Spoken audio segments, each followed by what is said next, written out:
रणधीर वर्मा चौक में आज आप लोग आंदोलन में शामिल हुए छात्रों का। विगत 3 तारीख को जेएसएससी जेई का जो इम्तहान पार हुआ, जिसमें हजारों अभ्यर्थी इम्तहान में शामिल हुए थे, लेकिन इस इम्तहान में गड़बड़ी और कालाबाजारी का मामला सामने आ रहा है। जेएसएससी लगभग सीटों को बड़े रकम के माध्यम से बेच चुकी है। इसलिए आज ये आंदोलन, हम लोग आंदोलन के लिए बाध्य हैं। जीवंत रहना है तो आंदोलन की अति आवश्यकता है। जयराम जी, आपका तबीयत भी खराब है और आप छात्रों के आंदोलन रणधीर वर्मा चौक धनबाद पहुंचे हुए। देखिए, हमने स्पष्ट कहा है, जब 6 महीना पहले आंदोलन प्रारंभ हुआ था, उस समय भी हम लोग जब निकल गए थे घर से आंदोलन के लिए, तो आज भी उस मुद्दे पे कायम है।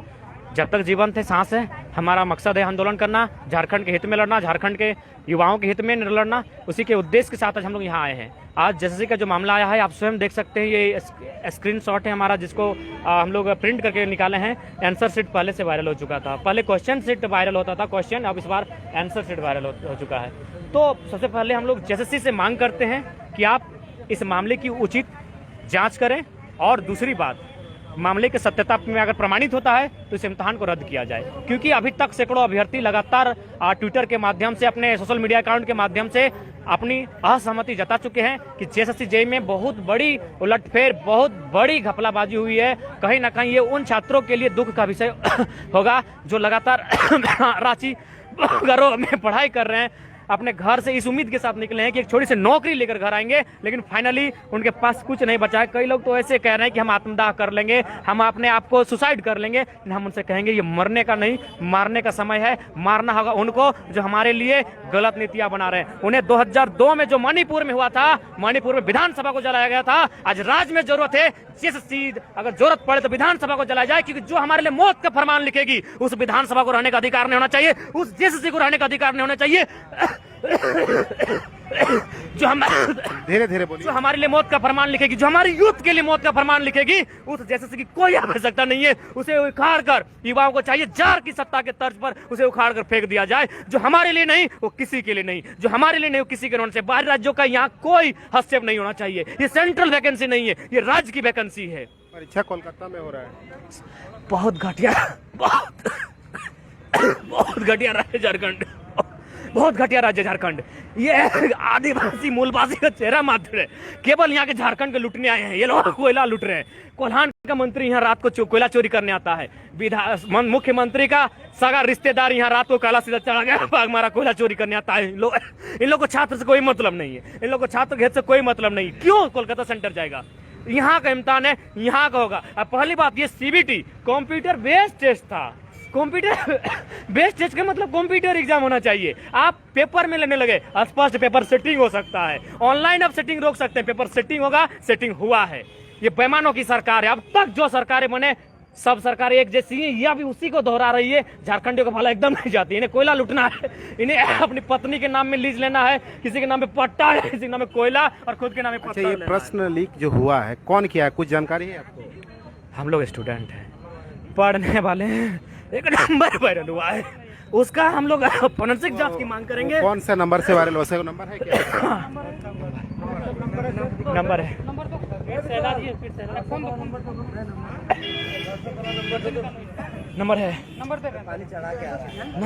नंबर है। देखिए ये रहा नंबर आपका। जयराम जी का तबीयत बहुत ज़्यादा खराब है, इसके बीच भी वो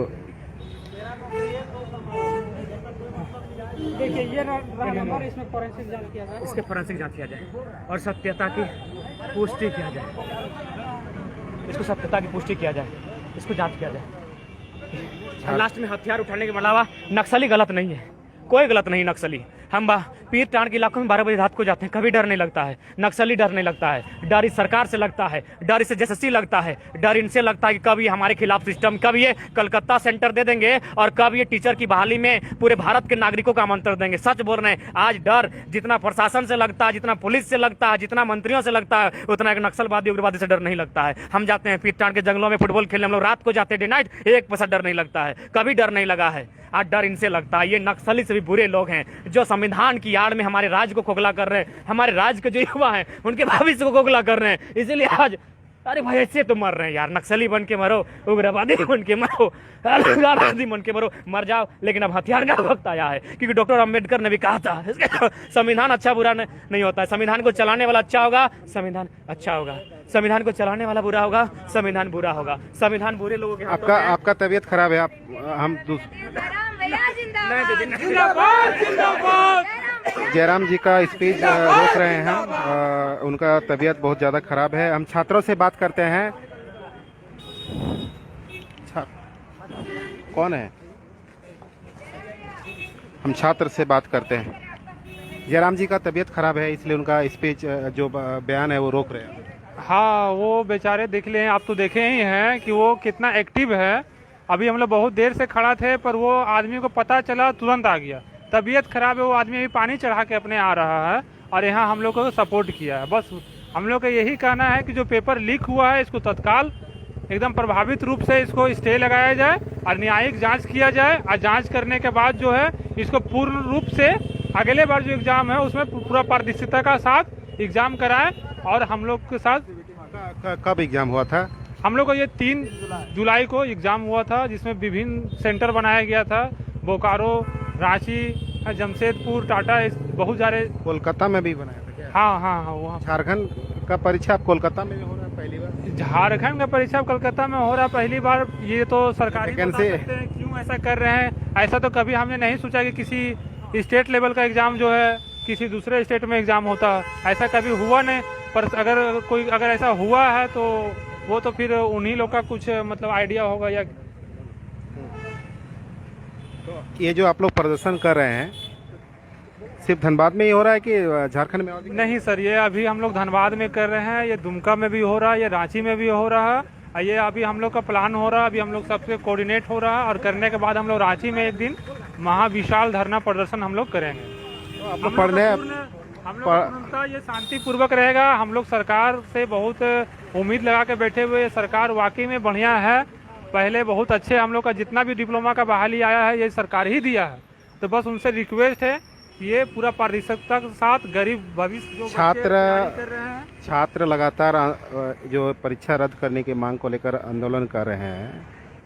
छात्र अब तो मन क्या आंदोलन पे ही उनका जिंदगी पार होगा क्या? देखिए, अब ऑप्शन तो नहीं ना रहता सर, हम लोग क्या कर सकते हैं। पहले तो हम लोग हाथ में कलम कॉपी उठा के अपना तैयारी किए। अब इस तरह का जो हम लोग को दिखने को मिला, उसके बाद हम लोग के पास ऑप्शन नहीं रहा, कुछ नहीं रहा, तब हम लोग क्या कर सकते हैं सर? अभी बताइए। हम लोग तो एकदम पूर्णतः शांतिपूर्वक ही प्रदर्शन करेंगे। हम लोग ना ही कोई चोर है ना लुपच्चा, हम लोग एक स्टूडेंट है हम लोग। तो जो शांतिपूर्ण प्रदर्शन होता है वही हम लोग कर रहे हैं, और सरकार से हम लोग पूरा उम्मीद है कि ये सरकार स्टूडेंट का है, ये हम लोग का बात जरूर सुनेंगे। एक और छात्र है, आपने एग्जाम दिया क्या? Yes sir. कहाँ एग्जाम दिए थे? बोकारो सेंटर दिया था, सिटी कॉलेज। तो 3 जुलाई को एग्जाम दिए और अभी आप आज 5 जुलाई को आंदोलन कर रहे हैं, ऐसा क्यों? परीक्षा ठीक से नहीं दिए थे? एग्ज़ाम तो हम सही से दिए सर, लेकिन मतलब कि वही जो क्वेश्चन वायरल हुआ उसी के कारण मतलब कि हम लोग को मतलब कि ये वायरल 3 जुलाई को हुआ था कि आज हो रहा है? 3 जुलाई को हुआ है सर।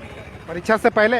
परीक्षा से पहले 9 बजे हम लोग का एग्ज़ाम 10 बजे था, लेकिन 9 बजे ही हुआ। और फिर सेकंड पेपर जो था 2:30 बजे से था, और जो 12:47 में ही मतलब कि पेपर लीक हो गया है, उसका आंसर शीट मतलब भेज दिया गया था। क्या मांग कर रहे हैं अभी आप लोग? वही जो उसके मतलब अच्छी तरह से जांच किया जाए, और फिर उसको अगर हम लोग के पक्ष में अगर रिजल्ट आती है तो फिर उसको रद्द करके और CBT बेस्ड एग्ज़ाम लिया जाए। आप भी एग्जाम दिए थे? हाँ दिए थे, रांची सेंट्रल था। वहाँ बहुत घर कहाँ हुआ आपका? मेरा घर पलामू हुआ। पलामू से यहाँ आप धनबाद पहुँचे? हाँ धनबाद, GP निरसा धनबाद में पढ़ते थे पहले, 3 साल पहले। GP निरसा धनबाद में 15 में एडमिशन लिए थे, 18 में पास हुए हैं, 3 साल तैयारी किए थे। यहाँ धनबाद में आप क्या कर रहे हैं? धनबाद में बस तैयारी करते थे। धनबाद में मेरा कॉलेज था, GP निरसा। अच्छा, यहाँ धनबाद से ही रहकर तैयारी करते हैं? हाँ कॉलेज था, तो 3 साल तैयारी किए थे। सोचे थे कि JSSC में हो जाएगा, लेकिन क्या पता कि इतना सेटिंग होगा। अभी लगभग सुन रहे हैं बहुत सारा सेटिंग हो गया है, कटा बहुत हाई जाएगा। तो प्रश्न लीक का जो मामला है वो बिहार में ज़्यादा चर्चित है, अन्य राज्यों में चर्चित है, अब झारखंड में भी होने लगा, क्या कहेंगे? इसके बारे में तो सर हम कुछ नहीं कर सकते हैं, सरकार ही जाने की क्या है क्या नहीं है। ये तो जैसे के मतलब जो अध्यक्ष है वही सब ना बता सकते हैं सर। हम लोग कैसे बता सकते हैं कि कौन पेपर लीक करवा रहा है, कैसे करना है या नहीं करना है। लेकिन हाँ इतना बता सकते हैं कि सेटिंग हुआ है, तगड़ा सेटिंग हुआ है। सर सेटिंग होने के साथ साथ जो मतलब कि क्वेश्चन पेपर था, क्वेश्चन पेपर में मतलब बहुत सारा डबल सील था या तो फिर सील था ही नहीं। और सील होने के बावजूद जब मतलब कि टीचर को जब बताया गया तो फिर टीचर मतलब कि उस क्वेश्चन पेपर पर मान लीजिए एग्जाम से 1 घंटा पहले अगर प्रश्न पत्र लीक हुआ था, फिर आप लोगों ने उस समय क्यों नहीं विरोध किया? उस समय मोबाइल फ़ोन कहाँ था हम लोग के पास। जब एग्ज़ाम सेंटर से जब निकले, मोबाइल खोले तो टेलीग्राम में बस देख रहे हैं वही सर्कुलेट हो रहा है। तो सब समय देखे 9:01, वो भी कल का, एग्ज़ाम से 1 दिन पहले का।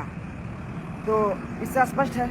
ये एग्जाम से 1 दिन पहले लीक हुआ था कि एग्जाम के दिन ही 9 बजे लीक हुआ? नहीं, एग्ज़ाम से 1 दिन पहले। फिर आप लोग रात तक नहीं देख पाए थे? नहीं देख पाए हम लोग, कोई सर्कुलेट नहीं किया तो कैसे। अभी जब एग्ज़ाम होने के बाद सर्कुलेट कर रहा है, उसके बाद तो सब खत्म हो गया खेला। जो किया था उसका हो गया, होना था। तो जो प्रश्न पत्र लीक हुआ है, आपने एग्जाम दिया तो क्या वो सब प्रश्न था वहाँ? हाँ सर, आंसर तो एकदम डिट्टो जो था वही छापा हुआ था। जो लीक हुआ है उसमें हम मतलब देखें, जो लीक हुआ है वो वही एग्जाम में आया? हाँ वही आया। Serial wise sir. Serial wise भी वैसे ही था? हाँ सीरियल वाइज सर। ठीक है सर, थैंक यू।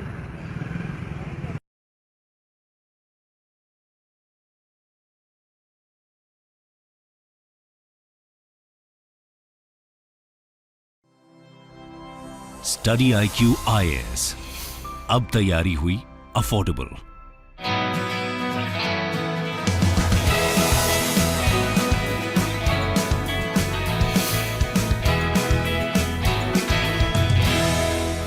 नमस्कार दोस्तों, फाइनली सरकार ने एक कड़ा निर्णय ले लिया है रेस्टोरेंट्स और होटल्स के खिलाफ। अक्सर आप देखते होंगे, स्पेशली बड़े शहरों में, जब आप किसी रेस्टोरेंट में जाते हैं और खाना खाते हैं और जब आपके पास बिल आता है तो बिल के आखिरी में यहाँ पर धीरे से छोटे से में लिखा होता है सर्विस चार्ज। और कई बार सर्विस चार्ज डिपेंड करता है, कई बार 10% होता है, कई बार 15% होता है। एक्चुअली जो रेस्टोरेंट ओनर हैं वो अपने हिसाब से यहाँ पर सर्विस चार्ज लगा देते हैं। सर्विस चार्ज बेसिकली मैं बोलूँ तो एक प्रकार का टिप हो गया। पहले होता था कि जब आपने बिल पेमेंट कर दिया तो जो वेटर है उसको आपने टिप दे दिया, 100 रुपये, 50 रुपये, जो भी है। लेकिन क्या हुआ, धीरे धीरे यहाँ पर सर्विस चार्ज लगाया जाने लगा। मतलब कि हर एक व्यक्ति को जो रेस्टोरेंट जा रहा है उसको यहाँ पर एक प्रकार से टिप देना पड़ेगा। लेकिन काफ़ी सारे जो लोग थे, जो कंज्यूमर्स थे, वो इसको लेकर कंप्लेन कर रहे थे कि आप इस तरह से सर्विस चार्ज क्यों लगा सकते हो, और इसी को लेकर डिबेट हो रहा था। तो फाइनली यहाँ पर आप देख सकते हो जो खबर आई है, with service charge now illegal will dining out become more expensive. तो इसको डिटेल से समझेंगे कि एग्जैक्टली ये पूरा मामला है क्या, यहाँ पर क्या गाइडलाइंस जारी किया गया है, कौन से मिनिस्ट्री ने किया है, क्यों किया है, काफ़ी कुछ जानने को है। चलिए आगे बढ़ते हैं, लेकिन उसके पहले ध्यान रखिएगा, यूपीएससी की तैयारी अब आप बहुत अच्छे तरीके से और आसान तरीके से कर सकते हैं, क्योंकि स्टडी IQ आपके लिए लाया है लाइव फाउंडेशन बैच। जैसा कि इसका नाम है कि जितने भी क्लासेस होंगे, करीब 900+ आवर्स ऑफ टीचिंग, वो आपको लाइव पढ़ाई जाएगी। घर बैठकर आप क्लासरूम की फीलिंग जैसा आप आनंद ले सकते हो और अपनी तैयारी को बेहतर कर सकते हैं। जैसे कि प्रीलिम्स में जो MCQs कराए जाते हैं वो भी कराए जाएंगे, आपके मेंस के लिए आंसर राइटिंग होता है वो कराया जाएगा, और ये सारा जो शेड्यूल है वो आपको पहले ही दे दिया गया है। मॉर्निंग बैच ध्यान रखिएगा 11 जुलाई से स्टार्ट हो रहा है, और ये हर रोज सुबह 8 बजे क्लासेस होंगी इसकी।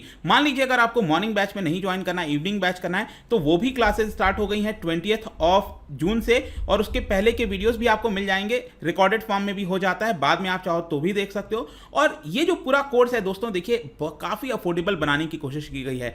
25,000 का ये इनॉग्रल ऑफर है, लेकिन फर्दर अगर आप कोड इस्तेमाल करते हैं अंकित लाइव हमारे ऐप और वेबसाइट पर, तो ये जो पूरा कोर्स है आपको सिर्फ 19,000 में मिल जाएगा। ध्यान रखिएगा लिमिटेड सीट्स होती हैं, क्योंकि यहाँ पर हर एक पर्सन के ऊपर ध्यान रखना होता है। जितना जल्दी आप एनरोल करोगे बेटर होगा, अदरवाइज प्राइसेस इसके बढ़ते जाएंगे। इसके अलावा अगर आप MCQs अटेम्प्ट करना चाहते हैं तो मेरे इंस्टा पेज पर जा सकते हैं, वहां पर स्टोरीज में जितने भी MCQs हैं उसको आप अटेम्प्ट कर सकते हैं। चलिए शुरुआत करते हैं और सबसे पहले देखते हैं एग्जैक्टली हुआ क्या है। देखिए, सेंट्रल कंज्यूमर प्रोटेक्शन अथॉरिटी, ध्यान रखिएगा इसके बारे में, CCPA, इनके द्वारा एक गाइडलाइंस जारी किया गया है रिगार्डिंग अनफेयर ट्रेड प्रैक्टिसेस। मतलब देश के अंदर जो कंज्यूमर्स होते हैं उनके खिलाफ अगर कोई ऐसा प्रैक्टिस किया जा रहा है जिसमें नियम का उल्लंघन हो रहा है। इसके अलावा कंज्यूमर के इंटरेस्ट को प्रोटेक्ट करने के लिए जिस तरीके से होटल्स और रेस्टोरेंट में सर्विस चार्ज लगाया जाता था वो अब डायरेक्टली नहीं लगाया जाएगा। जी हाँ, अगर आपको लगता है कि कोई इसको जानबूझकर कर रहा है, आप नहीं पे करना चाहते, फिर भी रेस्टोरेंट आपसे ले रहा है, तो यहां पर आप देख सकते हो ये जो नंबर है 1915,